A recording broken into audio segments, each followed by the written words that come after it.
Territoire d'info, Cyril Viguier. Bonjour à tous et bienvenue dans Territoire d'Info, une émission de Public Sénat, de Sud Radio et de TV5 Monde, avec les meilleurs moments des interviews politiques de la semaine. Pour Olivier d'Artigol, le porte-parole du Parti communiste français, qui était notre invité lundi, c'est l'exécutif qui est responsable des blocages et du conflit social contre la loi travail. Il appelle donc au retrait du texte. Ce que nous souhaitons, c'est que le gouvernement mette fin au blocage du pays, parce que c'est son comportement et ces décisions qui ont créé cette situation-là. Quand vous n'avez pas d'adhésion dans le pays, quand vous n'avez pas de majorité au Parlement, quand vous avez quand même une mobilisation sociale de haut niveau et dans la durée, la sagesse politique, c'est de retirer à minima le texte de l'ordre du jour du Parlement pour véritablement discuter. Vous dites c'est le gouvernement qui est responsable. Pour le Parti communiste français, comme nous l'avons demandé ce week-end lors de notre congrès, le gouvernement, oui, a pris la responsabilité de cette situation. Vous avez vu, il y a quelques jours, il y a même un flottement dans l'exécutif en disant « Ah, mais il faut peut-être y regarder de plus près, tiens, l'article 2, ça ne va pas passer ». Puis, pour qu'il y ait un flottement, y compris au sommet de l'État, il faut vraiment, mais je ne m'explique pas cet acharnement, retirer ce texte et le rediscuter. Bien évidemment qu'on a envie d'un euro qui se passe bien, où il peut y avoir de la ferveur populaire, où on peut se dire c'est un événement positif. Mais encore une fois, c'est au gouvernement de faire face à cette situation. Est-ce que dans ce cas-là, il y a pas une forme, vous ne me ferez rien dire qui ne va pas vers le retrait du texte. Est-ce qu'il n'y a pas une forme d'irresponsabilité à maintenir cette grève dans le contexte actuel ? Je ne le crois pas. Parce que tout simplement, vous savez, quand des salariés se mettent en grève, d'abord ils le décident à l'échelle de l'Assemblée générale. Et donc ils voient pour leur vie, ils voient pour leur situation que si ce texte passe, c'est très grave et très préoccupant. Mais Olivier d'Artigol, la CGT à la SNCF, par exemple, comme Sud Rail, ne manifeste pas pour la loi travail. Là, c'est pour leurs conditions de travail, les conditions de travail des cheminots. Donc c'est toute autre chose. Oui, et regardez bien, puisque tout ce qui relève aujourd'hui des discussions à la SNCF, avec d'ailleurs, malheureusement pour le rail en France, le rail public, des menaces terribles sur voyageurs et sur le fret, ça serait justement un avant-goût, une mise en bouche du projet de loi El Khomri. Ils ont donc raison d'être dans un haut niveau de combativité, parce que c'est un terrain exploratoire pour la loi El Khomri, la SNCF. Est-ce qu'il n'y a pas un moment où il faut quand même marquer une trêve? Alors l'euro, c'est une chose, mais les intempéries. Oui, bon, mais il y a un moment. Le retrait, c'est maintenant. Le congrès du PC s'est achevé hier à Aubervilliers. Pierre Laurent a été réélu, bien sûr, secrétaire national.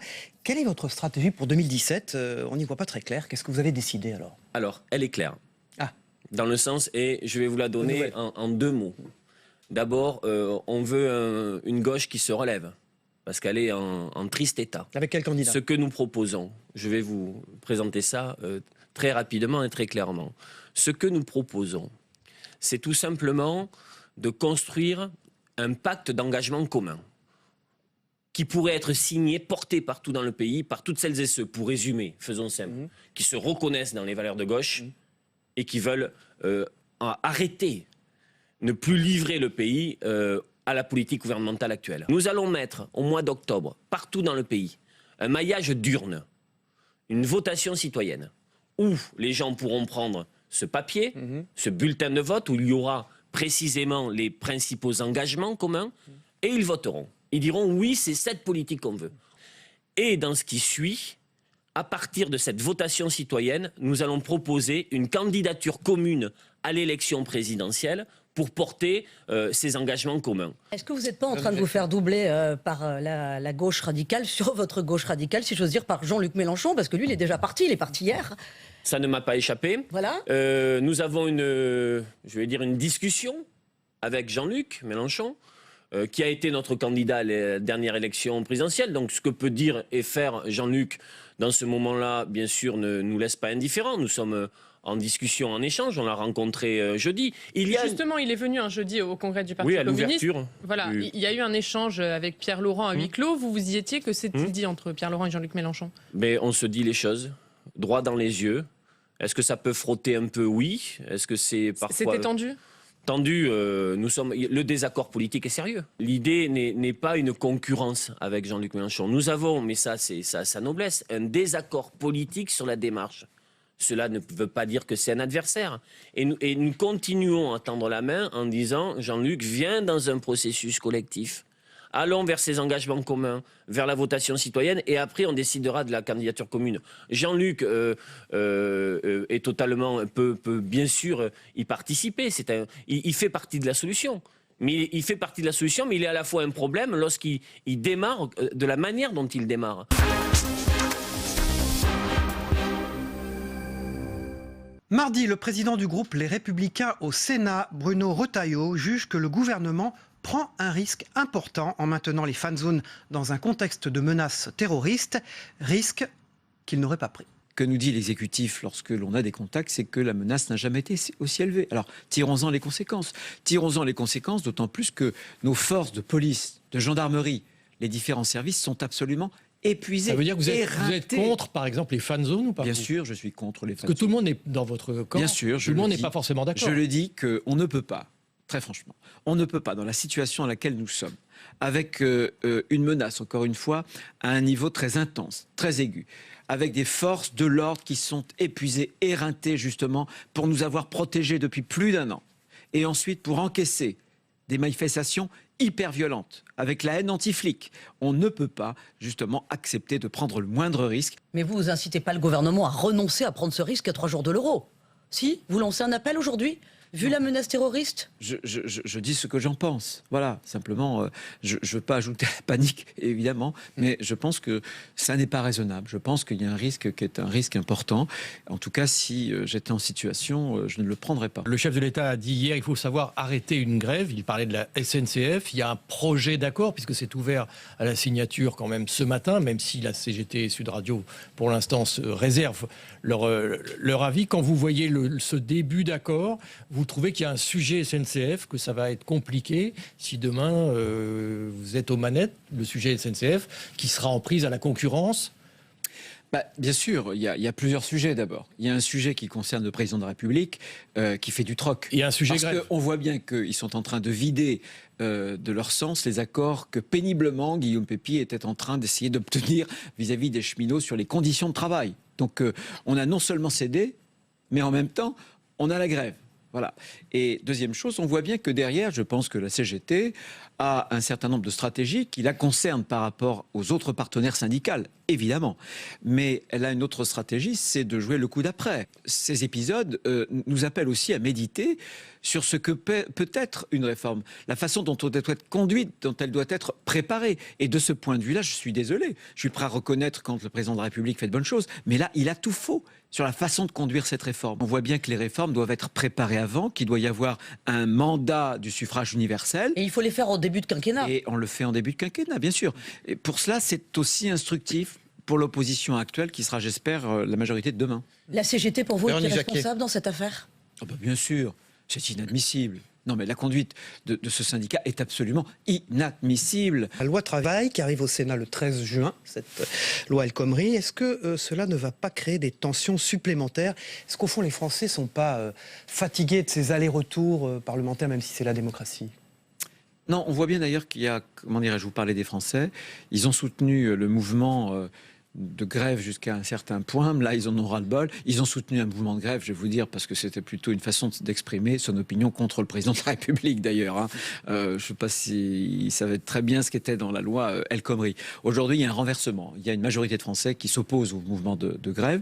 Non, moi, je pense qu'il faut que l'opposition puisse porter une espérance. Cette espérance, elle sera incarnée par des réformes. François Hollande, qui a l'air d'être assez impatient de voir le texte sur la loi travail sortir du Sénat, avec effectivement une copie qui pourra être comparée avec sa copie, ou en tout cas la copie de l'exécutif, en disant voilà une réforme bien à droite, je le cite, et puis sa réforme qui est plutôt, de son point de vue, plus à gauche. Donc là, au moins, c'est bien pour vous, c'est une façon de clarifier les choses. Vous lui donnez un petit coup de main. Écoutez, François Hollande a l'habitude, quand ça va mal, de vouloir rejeter la responsabilité sur le Sénat. Il l'a fait au moment de la révision constitutionnelle avec la déchéance. Est-ce que ça lui a porté bonheur? Non. Donc je l'invite à ne pas faire de politique politicienne. Son problème, ça ne doit pas être la gauche ou la droite. Son problème, ça doit être le chômage. Ça doit être l'intérêt général. Et je pense que c'est peut-être parce que, justement, il est trop dans le calcul politicien, trop dans la manœuvre, finalement, qu'il ne parvient pas à donner une perspective au pays, une perspective qui lui permettrait d'ailleurs de faire la pédagogie de la réforme qu'il n'a pas su faire jusqu'à présent. Petite question sur les Leclerc. primaires. Le récent ralliement de François Baroin à Nicolas Sarkozy, qui lui n'est pas encore officiellement candidat, ça vous inspire quoi? C'est une information importante pour vous ou pas? Non, non, c'est pas une information. Ça fait des mois que je le savais, que vous le saviez, Achille Leclerc. Vous étiez initié? Vous aussi, saluez. Je suis sûr qu'autour de la table, on le sait depuis des mois et des mois. Non, d'abord, c'est son droit le plus absolu. On fait chacun des choix qui sont Quand il dit qu'il n'a pas confiance en Alain Juppé? Ça, je vais vous dire, faut jamais rentrer dans l'histoire personnelle. Jamais.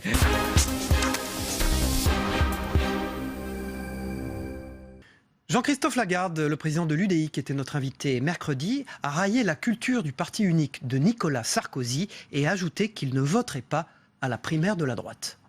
Et vous avez remarqué que nous avons refusé d'adhérer, de participer à la primaire de la droite, à la primaire des Républicains. Donc vous n'appelez plus ça oui, primaire de la droite et du centre. Mais c'est Pour vous qui avez la appelé primaire de la ça. droite. Comment est-ce que ce serait la primaire du centre sans le centre? Expliquez-moi un peu. Nous avons compris une chose, c'est qu'il y a un problème de leadership chez les Républicains. Ils sont en train de choisir leur chef. Et donc nous discuterons avec le chef qui se seront choisis. Nicolas Sarkozy, qui vraisemblablement, d'après ce que j'entends, sera candidat à cette fonction de chef des Républicains, de leadership, de candidat à l'élection présidentielle, dit ce qu'il en pense, j'en prends acte. Ça tombe bien parce qu'il se trouve que pour nous, il y a aujourd'hui environ 350 circonscriptions qui sont détenues par la gauche et par l'extrême droite. Nous présentons et nous préparons des candidats dans les 350 circonscriptions. Aucun des députés sortants aujourd'hui de l'opposition ne nous semble avoir démérité. On n'a donc pas vocation à présenter des candidats UDI contre les sortants républicains, mais lorsque les sortants ne se représenteront pas, au cas par cas, on verra quel est le meilleur candidat pour pouvoir se présenter. Mais alors, qu'est-ce qu'il y a derrière la phrase de Nicolas Sarkozy? Le fait de ne pas vouloir négocier avec vous des circonscriptions, c'est pour ne pas faire de cadeau à Alain Juppé s'il est le candidat de la primaire? Non, je crois que vous avez une interprétation erronée. Il y a une culture, et peut-être que c'est ce qu'exprime Nicolas Sarkozy pour la partie des Républicains qu'il représente, il y a une culture qui est du parti unique, de l'absence de coalition. Nous voulons une coalition. La position de Nicolas Sarkozy semble être de refuser la coalition. Il y a d'autres candidats qui préféraient la coalition. Mais finalement, les candidats ne m'intéressent pas. Celui que les Républicains se choisiront comme chef, comme leader, c'est avec lui que nous discuterons. Ça veut dire que vous ne voterez pas, vous, à la primaire de la droite, puisque vous appelez ça primaire de la droite? À titre personnel, ça n'est que la primaire de la droite. Vous irez voter une ou pas? primaire, monsieur Leclerc, une primaire qui est organisée exclusivement par les Républicains, pardon, ça s'appelle la primaire de la droite. Mais je vais revenir sur... Vous resterez chez vous? Moi, je n'irai pas voter. Je ne veux pas être tenu, alors je n'interdis à personne de le faire. Il y a des tas de gens qui ont envie de s'exprimer, même dans mon parti politique. Mais la seule chose, c'est que je ne veux pas être tenu par le résultat d'une élection qui ne permet pas la construction d'une coalition. Une chance que vous soyez vous-même candidat aux élections présidentielles. Bah écoutez, j'attends d'abord de voir si on peut construire cette coalition, et si ça n'est pas le cas, on assumera notre différence. Donc vous pourriez être candidat. On assumera notre différence. Donc vous pourriez être candidat. On assurera notre différence, vous pouvez le répéter autant que vous voulez. On passe à la loi travail. Le texte vient au Sénat le 13 juin. Quelle doit être l'attitude des centristes au Sénat? Je rappelle que vous présidez le parti centriste. Doit-il coller à la réécriture du texte comme le veulent les Républicains du Sénat? C'est une vraie question qui se pose. Je ne crois pas que notre rôle soit la réécriture du texte, mais disons les choses clairement, le gouvernement avait un texte initial au mois de février, et nous avions dit que nous étions prêts à voter ce texte. Donc rétablir le texte dans la volonté initiale du gouvernement, pourquoi pas? Si ça n'est pas le cas, vous seriez favorable à une nouvelle motion de censure quand le texte va venir en deuxième lecture à l'Assemblée? Bon, on va voir le texte tel qu'il sera retenu, mais nous avons porté une première motion de censure, nous porterons une deuxième motion de censure si nécessaire, évidemment. Quand on bloque les Transiliens, ça veut dire qu'on prive des gens, souvent précaires dans leur travail. Souvent qui risquent de perdre leur boulot s'ils n'arrivent pas suffisamment régulièrement au travail. On les prive du seul moyen qu'ils ont d'accéder à leur travail. Et c'est vrai que plus personne ne comprend rien. Et donc le gouvernement s'est mis dans un entonnoir fou où il a dû abandonner en réalité toute substance à la loi travail, abandonner toute perspective pour la SNCF de pouvoir se redresser, et en même temps pris en otage par l'euro. Et alors même qu'il y a un accord... Où on en est aujourd'hui, puisqu'on est à 2 jours de l'euro, est-ce qu'il vaut mieux... je caricature un peu, mais donner satisfaction, a priori, aux revendications des syndicats pour protéger l'euro, puisqu'on est à 2 jours, ou est-ce qu'il faut tenir bon et faire preuve d'autorité, comme le dit le gouvernement? Je crois que c'est quasiment trop tard. D'abord, ils ont déjà donné satisfaction à tout ce que demandaient les syndicalistes. On est encore dans un combat symbolique, un combat politique qui d'ailleurs marque une fracture à gauche. Cette gauche radicale, on va illustrer par la CGT ou le Parti communiste, et puis une gauche qui essaye de s'adapter à une culture de gouvernement, même si je pense qu'ils ont quand même pas mal de difficultés là-dedans. Ces deux gauches sont en train de s'affronter. Et au milieu de ça, les Français, les usagers du Transilien, les usagers de la SNCF, mais aussi ceux et celles qui veulent dans leur entreprise travailler. Par exemple, il y a 200 trains de marchandises qui sont bloqués sur les voies ferrées en France. Quand vous êtes dans une boîte qui attend le train de marchandises, vous risquez le chômage partiel. Eh bien, c'est cette France-là, cette France qui travaille, qui attend et qui a besoin qu'on puisse redémarrer. C'est cette France-là qui est prise en otage de ce combat entre deux gauches. Le gouvernement a lâché sur deux fronts, en fait, à la SNCF, en tordant le bras de Guillaume Pepy, le PDG. Les cheminots conservent finalement tous leurs avantages et leurs conditions de travail. Et il a lâché aussi auprès des contrôleurs aériens plus de 5% d'augmentation pour qu'ils renoncent à faire grève là pendant l'euro. Donc que pensez-vous de la méthode du gouvernement qui finalement lâche mais n'obtient rien ? Je pense que la méthode Hollande va être un jour enseignée dans les écoles de sciences politiques. Finalement, c'est toujours la même chose. On part avec un projet de loi peu préparé, mal discuté. On parle beaucoup et on lâche tout, in fine, au moment crucial.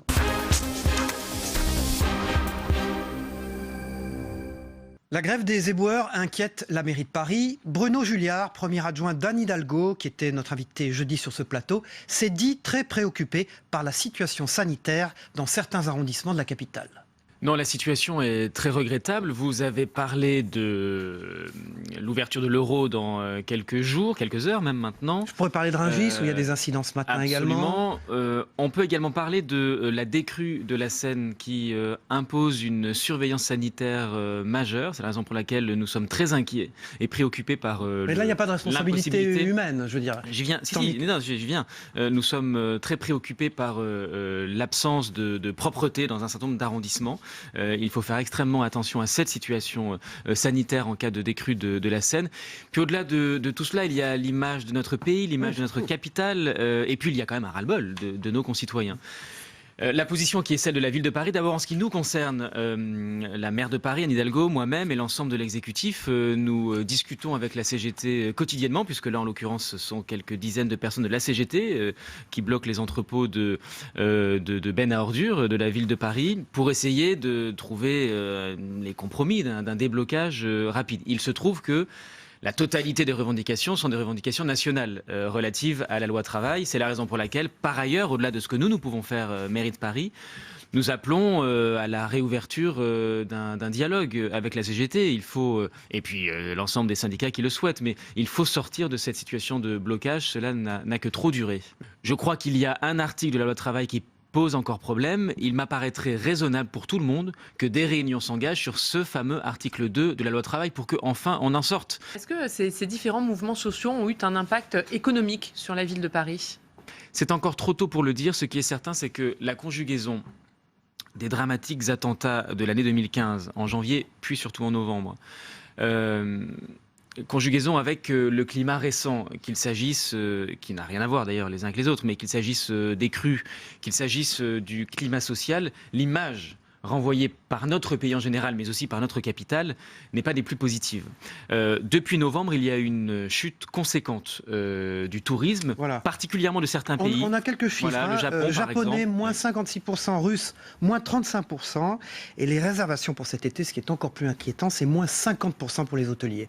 Qu'est-ce que vous allez pouvoir faire pour eux ? D'abord, nous sommes convaincus, on en dira peut-être un mot, mais nous sommes convaincus qu'un euro réussi, je parle de la compétition de football, pas de la monnaie, mais la monnaie compte aussi. Un euro de football réussi sera une carte postale importante. Tout basé là-dessus quand même. Non, pas tout, mais c'est un élément parmi d'autres parce qu'il y a aussi besoin d'optimisme, il y a aussi besoin d'image, d'espoir et puis d'un peuple qui est accueillant et qui peut garantir la sécurité du plus grand nombre. Justement, Bruno Julliard, on est à quelques heures de la cérémonie d'ouverture de l'euro. Est-ce que vous êtes complètement serein pour les fan zones et notamment pour la plus grande fan zone de France, celle qui est sur le Champ de Mars? Serein, dans la mesure du possible, oui, dès lors que le risque zéro n'existe pas, et nous le savons, et le ministère de l'Intérieur, le ministre de l'Intérieur Cazeneuve, le Premier ministre le répète d'ailleurs souvent, nous restons à un niveau de risque attentat très élevé.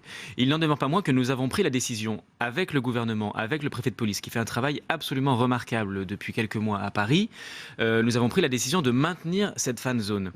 Parce que les spécialistes de sécurité nous expliquent tous qu'il est préférable, en toutes circonstances, d'avoir des rassemblements, certes conséquents, de personnes sur le Champ de Mars, plutôt que d'avoir des rassemblements dans tout Paris. Vous irez, vous, dans la fan zone? Oui.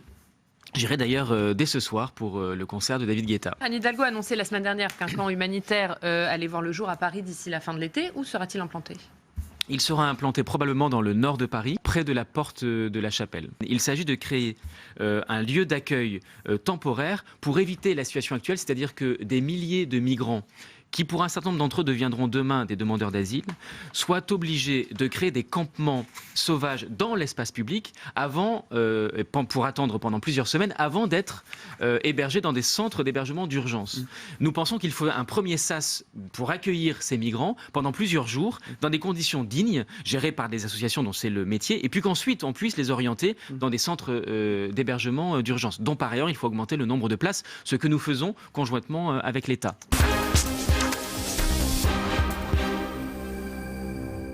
L'arme du 49.3 est un archaïsme. C'est ce qu'a déclaré François Calfon, le conseiller régional d'Île-de-France, porte-parole d'Arnaud Montebourg, qui était notre invité vendredi sur ce plateau. C'est un archaïsme, le 49.3. Et d'ailleurs, je vais vous dire une chose. Dans le monde d'avant Internet, dans le monde d'avant les réseaux sociaux, les gens pensaient que c'était de la technique, ils ne savaient même pas ce que c'était.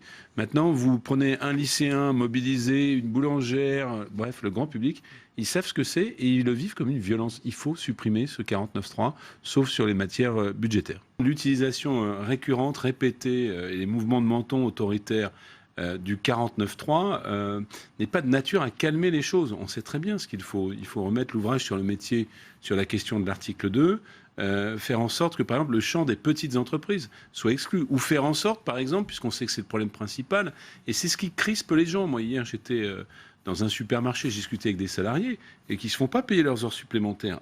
Ce qui crispe les gens, c'est que cet article 2 puisse s'appliquer pour qu'on paye les heures supplémentaires simplement 10% de plus qu'une heure normale sous la contrainte. Et c'est ça qui crée la difficulté. C'est quand même pas difficile de le comprendre, à moins qu'on n'ait pas envie d'entendre. Est-ce que le fait que le dialogue se renoue entre le gouvernement et Philippe Martinez, Philippe Martinez qui rencontrera Myriam El Khomri vendredi prochain, pour vous, ça ouvre la porte à cette réécriture de l'article 2 ? Il faudrait se presser à le faire.